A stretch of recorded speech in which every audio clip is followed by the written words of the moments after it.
Yeah, that's where I was like, I'm not the speaker. Hey, everybody, I'm Ellen. I'm an alcoholic. I have a sobriety date of January 18th, 1987 that I'm truly grateful for today. I've also been a member of the Al-Anon family group since March of 87, and grateful for that. Yeah, I have the honor, boy, this is just way too loud. The honor of introducing our Al-Anon speaker. I would say to look around the room and look at who you're sitting next to, and maybe you don't know them too well, but they may end up being your best friend one day, or in your tribe, and you wouldn't know it. I met Cindy in 1985 when my late husband and I first went to Fort Davis Conference, and I don't even remember her from there. I just know that she and her late husband were there, and many years later, I went back in 2002, and over time, we just developed a friendship, and these last several years have been deeper and deeper, and it's just one of those God deals. The speakers today have been amazing. My mind is blown. My cup is full. I feel connected. I love those days. That doesn't happen every day. I'm grateful for today. But we never know who's God's going to bring into our life. And Cindy is just precious. It's so hard when we can't see that in ourselves, but we see it in others, and I see it in Cindy. She is just precious. She works a dang good program, and I'm trying to get her to move here. I think our Al-Anon family groups would love to have Cindy here. But they do Zoom. I have another sponsee that Zooms into their group if anybody cares to Zoom into the Alpine Big Bend Group Al-Anon meeting on Thursday night. But she came in yesterday. She's staying with me the weekend. We're getting to have fellowship and fun. And she has a great story, and I am looking forward to hearing it and her sharing it with y'all. So come on. Hi, everybody. I'm Cindy, and a member of Al-Anon. Good afternoon. I'm really grateful and happy to be here and have been enjoying what's going on. I've been a member of Al-Anon since August of 1985, and I attend the Big Bend Al-Anon family group in Alpine, Texas. I liked your theme or topic of standing at the turning point, and it made me think of an incident that happened last October. I went to visit my youngest daughter, Daisy, in Reno, and they've been having like 3 years of intense construction there, like so many places, and just changing the drainage and changing this, and she had been complaining and complaining. There was one day she couldn't get out her alley, she couldn't get out her front street, and so I went, and her neighbor and I we're going somewhere, and they turned out of the driveway, and they were like, well, which way do you think we ought to try today, because you just couldn't keep up with it. And they picked a way, and sure enough, there was a stop, and you couldn't get through. And instead of getting angry, they looked at each other and went, pivot. and they turned around, looked at me, and said, we're just tired of being mad and frustrated, so we've decided to just say pivot every time and come up with another way. And when I saw your thing, I thought of that, and that is something I've really liked, that pivot for the last since last October. It's just a good, I like things to go the way I think they're going to go. I like plans, and changing is not what I'm great at. And so if you just in that lighthearted voice think pivot. So I thought I would share that. I get real nervous talking, and a couple months ago I was with a friend, and we were talking about being nervous, and she said her boss told her that if you focus on gratitude, you can't be in nervousness and worried. And so I tried to think of something I could get up here and share that I'm grateful for. And what I came up with was connections. And this program, the minute I walked in, I felt connected to the hope and acceptance. And it was such a good feeling. But I'm a person who stands back and looks in, and I being a part of did not come natural to me. And even for years into the program, I tended to feel like an interloper. Like, yeah, you let me be here, but I really wasn't a part of. And I had a lot of friends, and I did a lot of stuff, but it's really in the last few years that I feel completely integrated, and I'm really grateful for that. And one of the service things I do is help with the Mile High Conference at Prude Ranch twice a year. And I'm the lady behind the food table, which is where I like to be, and it's comfortable. And in the last couple times, I've been out in the middle, and before this last one, my sponsor said, "What are you hoping to get out of this conference?" And which I'm like, does there have to be a homework question before I go to the conference? And but I thought about it, and I thought, well, I felt really connected the last time. I just meshed. And then I went to the Midwinter Conference in Midland, and there's a lot of people there that I know, and people were happy to see me, and it was easy being there, and it felt really good. And I get invited here, and half the women in that group were at my house a month ago, and we were playing in the Bluebonnets. I come here and I have these connections, so I'm very, very grateful that I know how to have connections now. So now, instead of telling a report on my life, which is the safe thing to do, I'm going to try to just share. I wrote on the top of my thing, tell your story, share truth, don't impart wisdom. Because that's what I want to do. Because then I will have been worthy, of your time. I was born into the family disease of alcoholism. I think it's important for me to, alcoholism is a disease and it's an allergy. And to me, at the beginning, I didn't so much look at where I was at and what I did as being a disease. And I still don't, I don't know how to understand everything. But at my foundation, I have certain character defects, certain lack of stuff that really started in me at such a young age that I can't get away from them. I can turn them over, I can let them go, but you back me in a corner and I'm going to fix, manage, and manipulate. That's my response. And so it's helped to really accept that I was born into this and to get it. And the family disease of alcoholism is the wreckage that surrounds an alcoholic and that alcoholic life. And it's crazy making.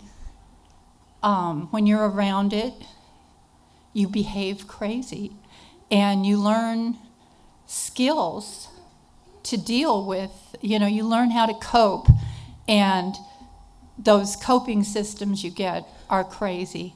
And the family disease are the dramas and traumas and tragedy and violence. But for me, it was more like messy. When you're surrounded by it and you grow up in it, it's like a pile of goo appears on the floor. And people run around and try to clean it up and try to do something, but there's not really anything to do about it. And they do, and they step in it, and it goes off into the other room. And then another goo appears, and it happens. And before you know it, the goo is tracked all over the house, and that's what the family disease feels like to me. When I was about 5, that's about as early as I remember, and my father was an alcoholic. Don't remember when I ever came up with that word. I always want to explain why everybody is how they are, and I don't get to know how everybody is how they are, how they got that way, or anything else. My father was an appliance salesman. My mother was a stay-at-home volunteer kind of mom. She was really a pretty happy person, wanted to be happy. My dad, it's hard to picture him as a happy person, but I think he really did want to be a happy person. But he was, and when I was 5, we looked pretty good. It was, about to go downhill, but I think we were pretty good with. I went to a private school. I had a younger brother, a couple years younger than me, and we did okay. And somewhere about a year later than that, the bill collectors started showing up, and we were losing the house and losing, I can't remember if it was the car that time, but I was being kicked out of the school, and it turned out, my father got up, went to work every day, except he didn't have a job. And my mom didn't know it. And so, reality started hitting, and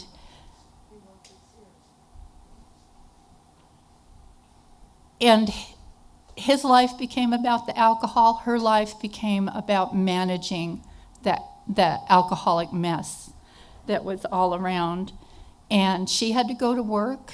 And, my mom, the thing that was really important to my mom was, and again, I want to say why, and I don't know why, was looking good. It was about 1958. You picture those 50s families with, the lady vacuuming and having the pearls and the perfect hair, and that was my mom. And my dad in his suit, knowing all about all kinds of appliances, but not actually working. That's what went on. And my mom had, she realized she needed to go to work, and she interviewed for a job with the aerospace industry, and I think it was a executive secretary position, and she had to go do typing and take shorthand, and she didn't know shorthand. She took the shorthand longhand and landed the job. She was so good at looking good and selling herself that she could just do that. And my father sunk more into his alcoholism. He was not a violent man. He was an oh poor me drunk. And he would,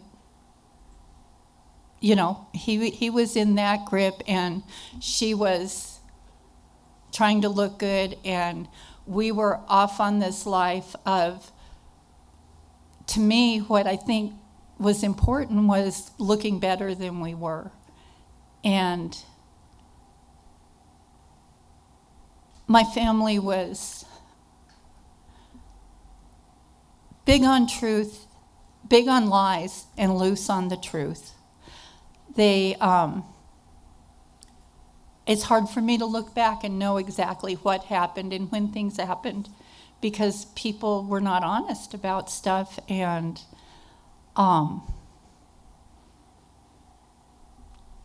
something I picked up from that was that facts weren't very important to me. it didn't matter, and it's still kind of that way. I mean, it's one of the things I work on my program now is understanding the difference between feelings and facts. Feelings were what was important in that home growing up, not the facts.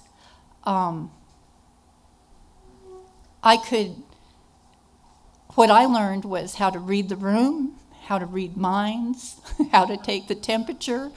That's the skills that were good for me to have.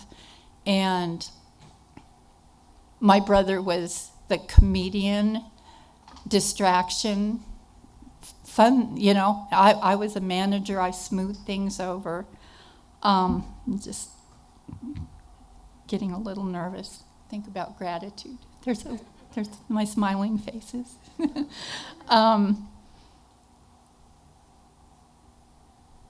I think when I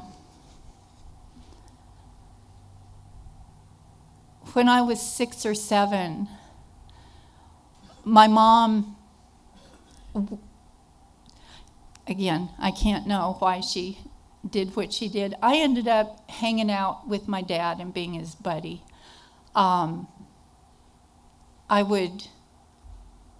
He liked to work in the garage and work on his car and do whatever, and he liked somebody to listen to him. He liked attention, and my mom was happy with me hanging with him, and so she didn't have to deal with him, and we were good buddies. And as far as I know, my dad never did anything inappropriate with me, but he did talk about inappropriate things. My 6-year-old brain just, in hindsight, I can put together. But I don't think he ever did anything. But by the time I was 7, I ended up being abused by a neighbor who was a man who didn't work, who drank, who, that situation was familiar to me. That's that ooey gooey family disease of alcoholism. And, it wasn't until I did my first 4th step or 5th step that I ever told anybody that had happened. There was never a safe spot. And truth, my mom didn't want there to be problems. And if there was a problem, she would do her best to take care of it. And she would focus in on you until you were okay. So you would be okay, and because it just wasn't okay to have a problem. And so I didn't talk about problems, and I didn't look at the problems. I looked at other people's problems. I got good at helping with them.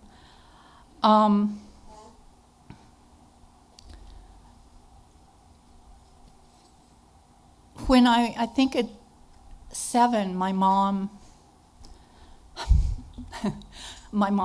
got a disease. My adult self can tell you, as the person that grew into adulthood, my mother, they thought she had tuberculosis. It wasn't tuberculosis. She had an abscessed lung. They took her lung out, and it was a very scary time. And and she did better. And if my brother was standing here, he would tell you that my mother had lung cancer. We talked to the same people. We lived in the same situation. And we came out with 2 different stories. I don't know how that is, except that's the family disease of alcoholism. Big on lies, loose on the truth. This is just one of those. Just one example of that stuff. When I was around 12, or as things went along in my family, and we grew up some, my brother and I, my mom knew that there was problems. I don't know what she knew exactly. My brother and I saw that he didn't go to work, and we kept secrets, and especially me, I kept secrets. And when I was about 12, my mom took me out to dinner one night, and she sat me down and got me to talk about everything that was going on. And there was, a lot that she didn't know. And I told her everything she wanted to know. And she went back and confronted my father. And he was felt very betrayed by me, and called me a Judas and quit talking to me. And I was devastated, and my mother decided to divorce him. And I have no idea what came to a head that's why she did that right then. And the day came when the divorce was going to be final, and I got up, and there was a family friend there, and my father had taken a bunch of pills and tried to kill himself, and they had taken him to the hospital. And so that day, my parents got divorced, but nothing changed. He came back home. He never left. They never talked about it.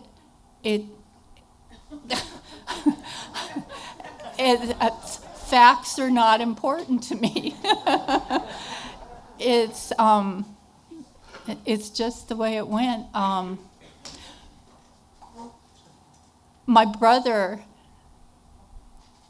I don't know when, 10 years after he was married or so, his mother-in-law was doing some family history, and she came up to him, and she did a little bit on his side of the family, and she came up to him and said, "You never talk about your parents being divorced." And he said, "My parents were divorced?" And he was in adulthood, and it took him 5 years before he sat down and told me that my parents were divorced, which I already knew. Like I said, I paid attention to what was going on so I could manage. He was keeping everybody distracted and laughing, so he didn't. And, it's amazing. When I was 15, I think when the divorce, it happened, but whatever. When nothing changed, I think my mom kind of gave up at that point and started not doing as well. And when I was 15, she got diagnosed with colon cancer. And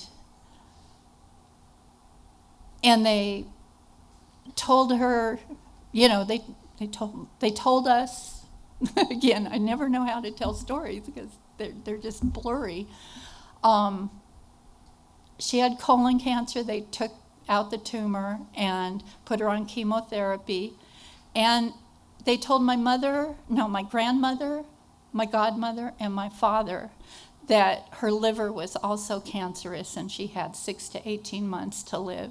They did not tell her, and they didn't tell me and my brother, who we were like 13 and 15. And why they thought my father, who was, oh, poor me, and could keep this quiet for 2 minutes, I don't know. And he told me that she was dying of cancer, that his life was terrible, and I needed to take care of him. And not to tell anybody because they had decided, that I didn't need to know, and Mom didn't know, and as it turned out, he told my brother the same thing, and he kept us all compartmentalized so we were taking care of him, which is that family disease of alcoholism. And my mom was in the dark. And eventually I told a neighbor who told my mom, and she assured me that it wasn't true. And about 2 weeks later, the doctor started talking to her about her liver. And we knew it was true. We never sat and talked about it. And she was determined she was going to live till I was 18 and out of high school. And she did, and then she passed away. And then it was me and my dad and my brother. And and we were this sad little unit that did the best we could. I've gone through some grief in the last few years, and I don't really think I did any kind of grieving, because what I was taught was to look okay. That was what was important going through that, was to keep things going, to get things done, to look okay, and that's what I was good at. And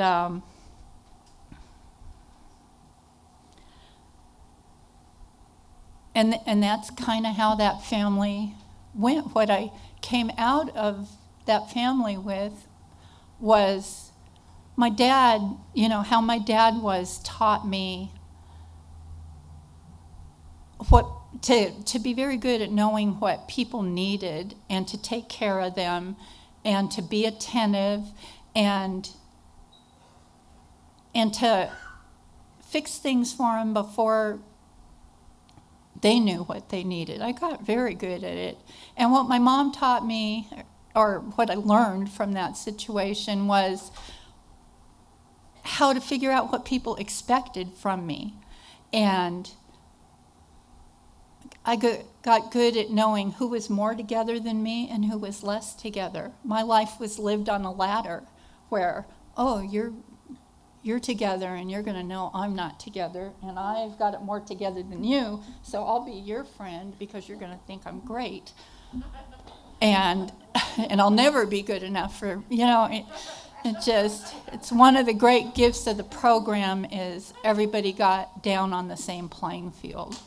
And I can get back on the ladder, but I work on having everybody I think of it as a playing field, but I just down on the ground, grounded. And that's kind of how it rocked along. And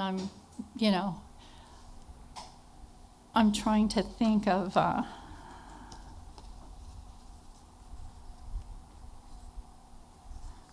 guess I'll do a little more of I don't know if it's the ooey gooey stuff or just alcoholism, but my father passed away about 9 years after my mother did, and sometime, a few years before that,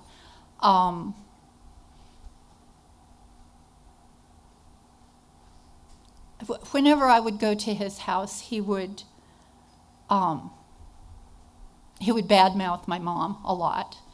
And my dad was very smart, and he could talk circles around you, and he could win every single argument. Didn't matter if he was sick, didn't matter if he was drunk, you just couldn't win. And I think something had happened. I was in a car accident, and I needed help, but he wasn't available. And I had to get somebody else's dad to help me. And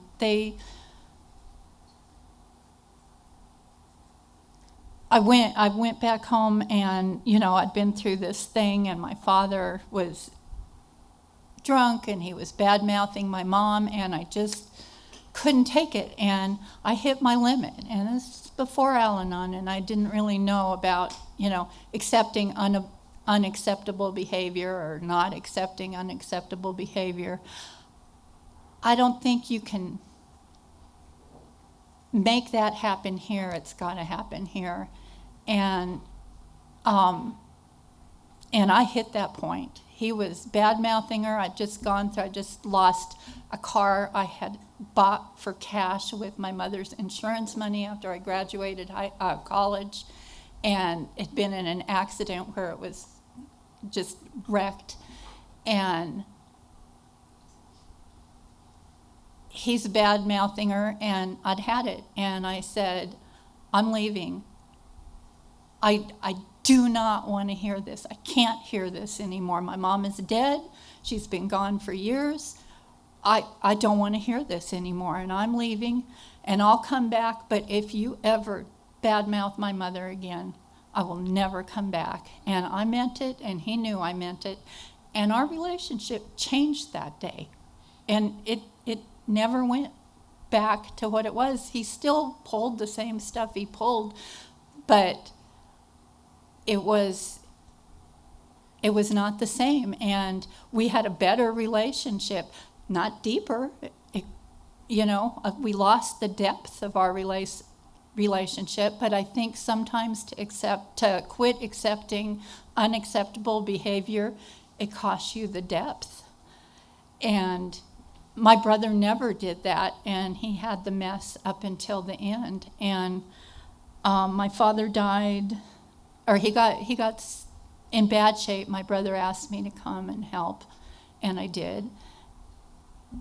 And to get him into the hospital, and I worked on him, and he said, "Oh, if you take me to the hospital, you're putting the last nail in my coffin." He paid 3 months' rent, so I wouldn't have any reason, he just did everything he could. But I worked on him, and he was very sick, and we finally got him to the VA hospital, where they acted like we had neglected him, because he was neglected, by choice, but you can't win for losing with the disease of alcoholism.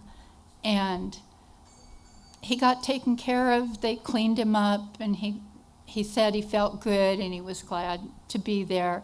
And I had gone back to California, and I had a little baby at the time, and I went to the beach, and I came back home from a nice day at the beach after 3 weeks of talking to him, and he had died.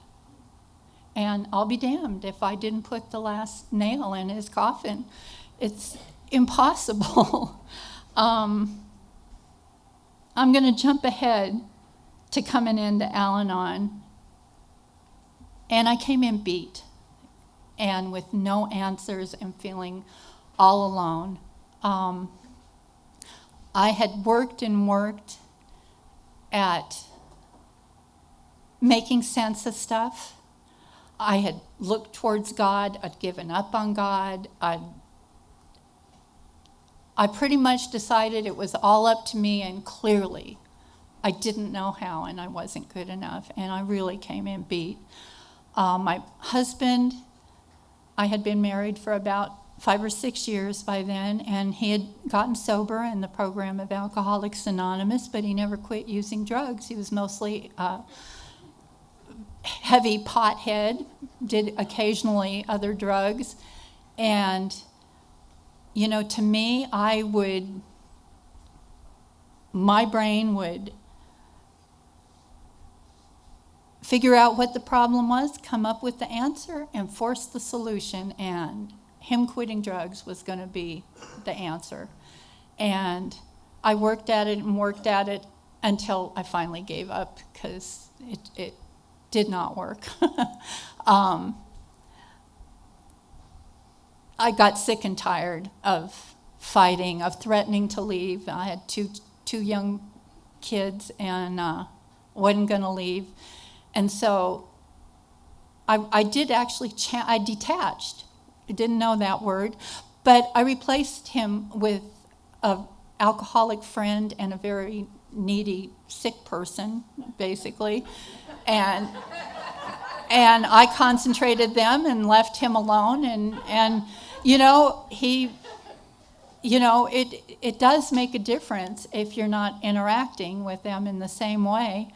And my friend, the alcoholic friend, was in crisis, and I had him talk to her because there was a big, I don't know anything about drinking. I do not like drinking and alcohol. I am far more addicted to control, and that makes me feel out of control, so I don't like those things. And he talked to her for a couple days. We lived in Marfa at the time, and meetings came around. You had to go to Marfa, Fort Davis, and Alpine to get a meeting every night at that time. And so he waited till the meeting, came back to Marfa, and he took her to a meeting and came home and said, "I'm changing my dry date. I think I'm done with drugs." He 12-stepped her into his own sobriety. And it had nothing to do with me, zero. But that's okay. I still knew it was the answer to all my problems. And so we we start moving on, and I'm not okay. And nothing works the same. There's no goo on the floor, you know. I'm calling him on all this stuff, and he's agreeing with me.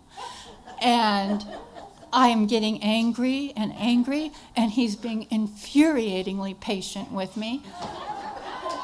And he finally starts saying, I think maybe you should go to Al-Anon.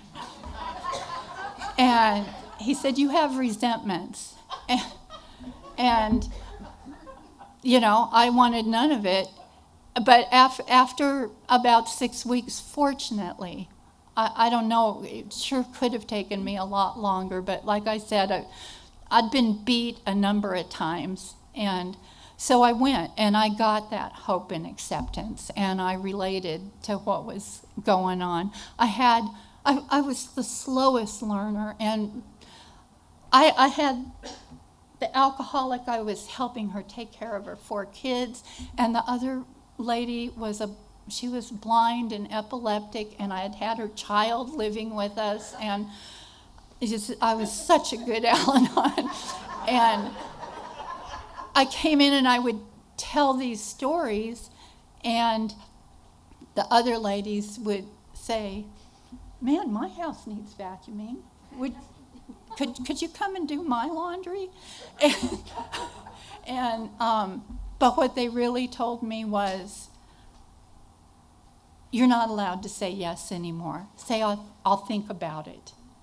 And I had to learn to not say, to not take care of people. I had to learn, and it's amazing. If you say, let me think about it, you actually think about it. And yes does not come out of your mouth every time. And I went through a couple sponsors because I had no higher power. It's not that I didn't believe in God, but we didn't have anything to do with each other, and I just couldn't do it. And I got advised to go to adult children of alcoholics for a while, and I did, because I had this mess with my family. And my mother was my higher power, and I knew I had more trouble with my mother than my father.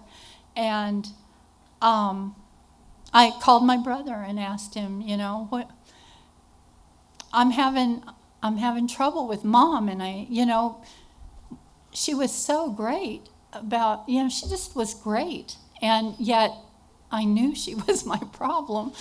And he said, Mom was a star, and she was great. Everybody loved her, and she was an alcoholic. And I said, Mom was not an alcoholic. And he said, do you know how to make screwdrivers? And I said, yeah. And do you know how to make Bloody Marys? Yeah. Do you drink those? No. He said, you were her bartender.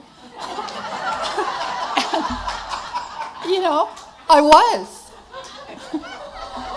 And so I had a lot, I worked on the adult children thing, and I got to see that I can say what I took out of my family about my mother and from my father because I looked at it.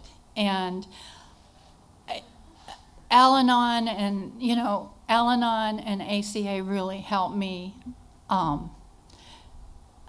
get a view. And what it really does is, if you can look back and see what happened, it's not to blame your parents. The minute your eyes are opened, then it becomes my problem. When I am just using those coping skills, it's all I know. But if I see this happened, I learned these skills, and they're not working in my life today, then it's my responsibility, and I get to be accountable.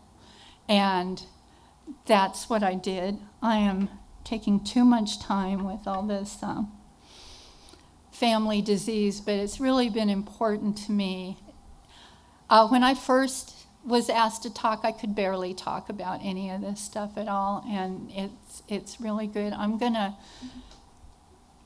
kind of jump ahead 30 years because there's a lot of program and a lot of experience in so many years, and can't really talk about all of it. I was fortunate to have the last few years, the last 7 or 8 years have been real pivotal for me. I had a year, I call it the year of death. It wasn't anybody in my family, but close friends, people in the program, people I worked with, suicides, accidents, illness.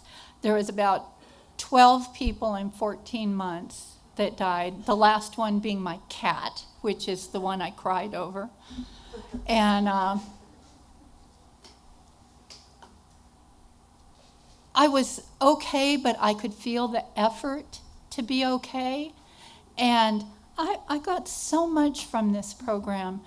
I learned to let other people be okay in their way instead of my way. I learned to shut my mouth and to not, I truly absorbed how demeaning it is to somebody else for me to have a better answer for their life than they do. And I backed off, and I could let go of a lot of that stuff. But this year of death shone a light on that I wasn't being honest with me about me. I didn't like uncomfortable feelings, and I got, you can, after 30 years, you can take the program and twist it to work for your disease instead of your recovery. And I realized that I had all these uncomfortable feelings. I would turn over on uncomfortable feelings so fast that I didn't know what it was. I had ended up with a God. I wanted to say that there was, it was probably 10 years into the program that I always say at the beginning of the moment of silence, I say, God, let me hear your words and let me speak your words. Thank you for getting my butt in this chair or behind this podium. And one day I went, wow, for me who had no God and didn't do that, to automatically know that's the place I do it before every sponsee or sponsor call. That is just something I do all the time. And I'm really happy to have a higher power and use it. I forget it all the time. It's one of those, it's automatic, and it's also, what God? But I know to get to it. Things work a lot faster now. But I had taken uncomfortable feelings and all that stuff that I thought I was letting go. What I was really doing was just putting it in my back pocket. And I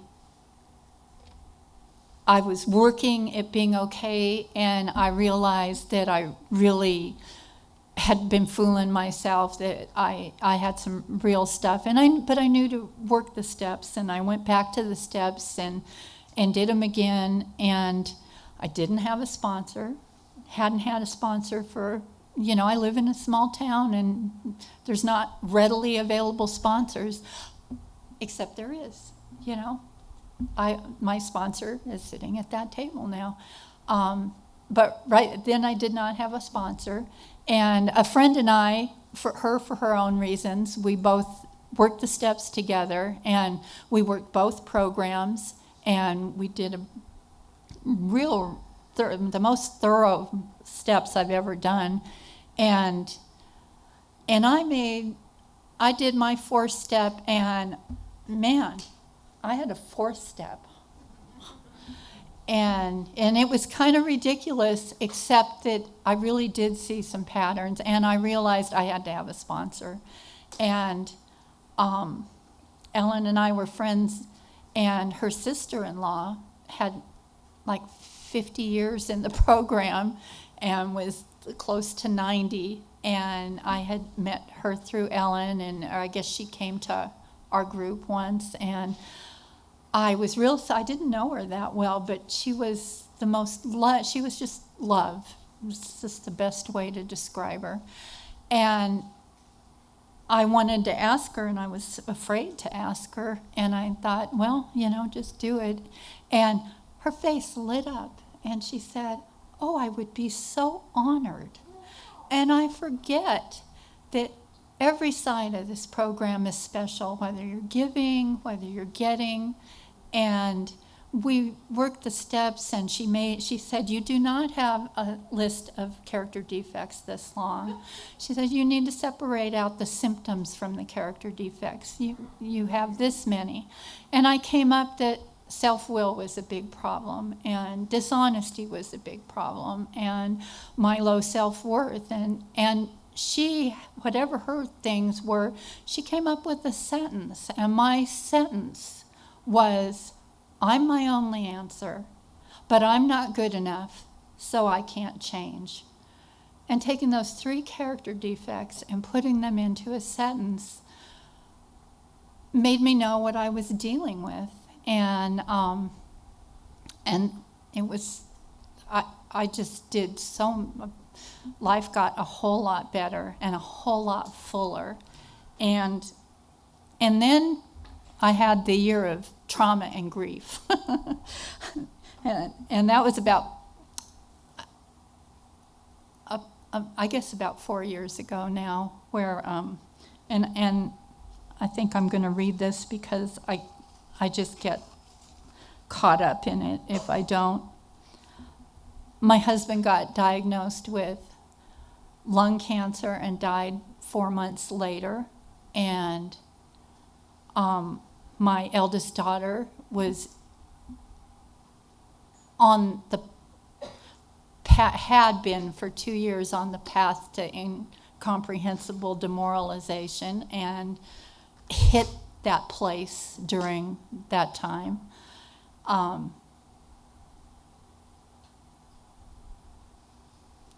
Two weeks after he died, I'm trying to think. This is why I need to read it and not get into the details.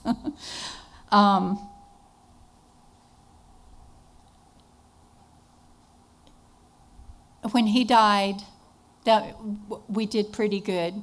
4 days later was Christmas. That was like one of the ugliest days I've ever seen. It was sad and terrible, and she was drinking terrible, and no one in the family was getting along very well. And I would have kicked her out of that. I had kicked her out of the house before, but she didn't live with me, but it was Christmas. It was 4 days after her dad died. I did not have it in me. But the next day I took her home and said, you cannot do this at my house anymore. And 10 days after that, she called, and the violence in her household had escalated to the point that she thought I should come and get my grandson out of there. And I did that, and I made a decision that if I left him, if he was with me, he would end up back in that house. So I took him to his grandparents in Houston, and which was, I felt like I was totally abandoning him. But I also, that's my heart. My head knew it was the right thing to do, and I really, it's hard to make those mesh sometimes. And 5 days later, my younger daughter, who has had gone 5 years on without birth control, called to say she was pregnant. She got pregnant 5 days after my husband died. And I was just in shock. It's like the good and the bad. I just all felt like too much, and it was a very crazy year. But the alcoholic daughter, jumped into the program up to her eyeballs. She's still sober. The other daughter asked me to be part of the birth, and that was such an honor. And I went, and something went wrong during labor and delivery, and the baby was oxygen deprived and was born brain dead. And his heart was beating, and they had to take him off the machines 2 days later. And it was, my world was upside down. This is just no other way to describe it. And it had gone that way just this year of stuff. And my daughter, the oldest daughter, who was always having problems with, and I had to learn to let her go. I had to learn to accept that this disease could kill her, and hands off and give her encouragement and love. And now the other daughter is in such grief and pain that it's true for her. I realized she could die from this. And that took a year before I could even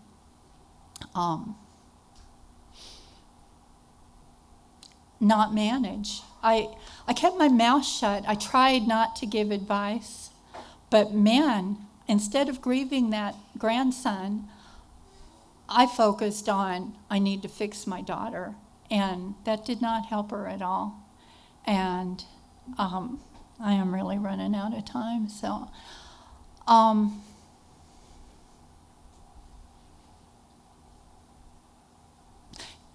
and at the end of that year, my sponsor died as well.